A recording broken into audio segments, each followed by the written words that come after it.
latest update to Automobilista 2 1.6, I've noticed a lot of comments and conversation and this sort of meme in sim racing that is a massive oversimplification of things that completely misses the point.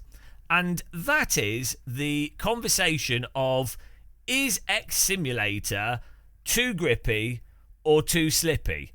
And sometimes that's framed as, this is a slidey game, or this is not a slidey game.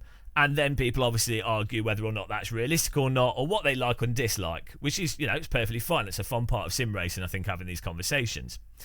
However, I think a crucial thing to really point out is that a lot of people are really talking past each other because they're actually oversimplifying things to a degree where there's no actual communication going on. And when it comes to how vehicles behave and the differences between the different simulators or even different vehicles in the same simulators, the most important thing isn't really the base grip that you have in the sim.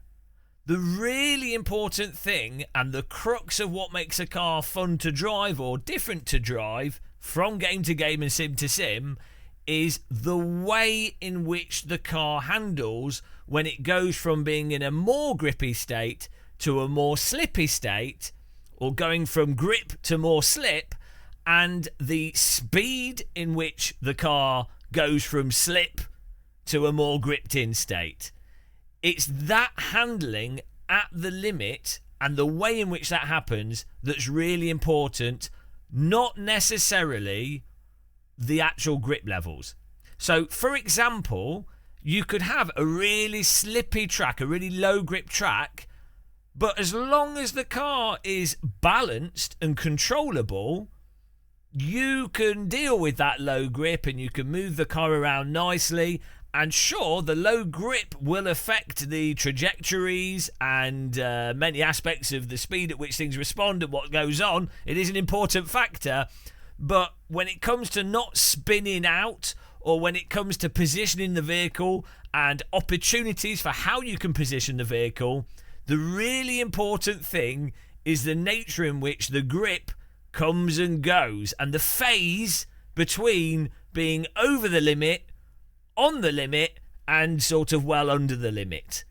It's that whole curve and the variation of that grip curve and how that curve changes depending on how the tyres are loaded up, how warm the tyres are, how overdriven the car is.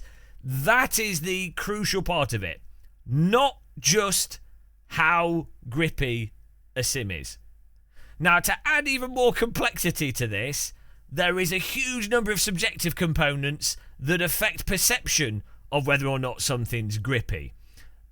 If you want me to, we can do a video talking about the subjective aspects, audio, force feedback, and I can list out all the specific things that cause people to perceive things as being either more grippy or more slippy. There's also some really interesting aspects that you can talk about in terms of game design, realism, and just things like player control and sort of interaction with software.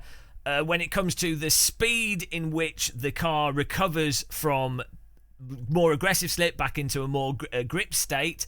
So we could do a video talking about that, how that affects difficulty, how it affects the sort of gameplay and the degree of driver control, how it's relevant to different types of hardware, game controllers, low-end force feedback wheels, higher-end force feedback wheels, how that is all interrelated. We could do a video talking about that if you'd like to. So at the end of the day, there's just loads of really interesting aspects to this, and you can really get quite deep into it.